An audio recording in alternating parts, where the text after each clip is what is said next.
Magandang hapon, Pilipinas. Live mula sa Pag-asa DOST. Alamin na po natin ang latest sa lagay ng panahon.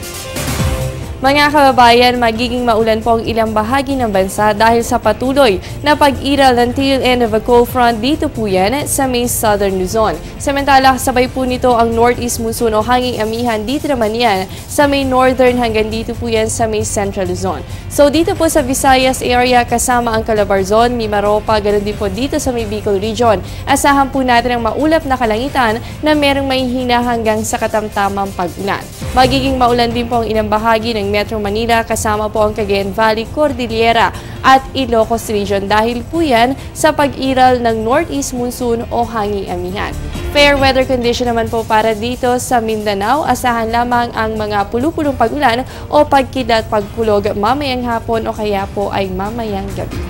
Ilang holiday tips ngayong Kapaskuhan na iyan matapos ang isang paalala. Tatanungin ko ang lahat ng nararapat itanong. Tatanungin ko sina Manong at Manang, mga kaibigan at katrabaho, si Obama at ang barangay tanod. Tatanungin ko ang mga taong dapat tanungin para sa mga bagay na dapat ipaliwanag. Para sa bansang kailangan magtanong. Para sa kinabukasan ng ating bayan.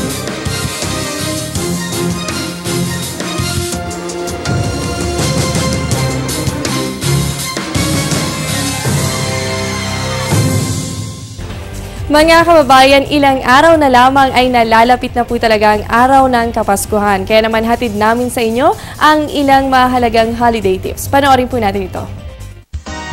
Para maging healthy and happy ngayong holiday season, may ilang mga paalala ang Department of Health o DOH. Maghanda ng masusustansyang pagkain tulad ng prutas at gulay. Tiyaking malinis at sariwa ang mga pagkaing ihahanda upang makaiwas sa food poisoning. Iwasan ng labis sa pag-inom ng alak at huwag nang magmaneho kapag nakainom. Kumain lamang ng sapat at hindi labis. Iwasan ang mga pagkaing sobra sa alat, taba at mantika.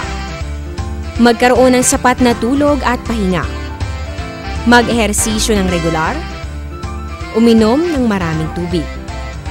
Sa mga simpleng paraan, kalusugan ay mapapangalagaan. Halina't salubungin ang bagong taon ng masigla at puno ng pag-asa. At yan muna ang latest mula dito sa Pag-asa DOST. Manatiling nakatutok sa Panahon TV Express kung saan walang pinipiling panahon ang pagbibigay impormasyon. Ako po ang inyong nakasama, ang inyong weather body Jessie Basco na nagsasabing walang dadaig sa taong may alam at laging handa. Magandang hapon.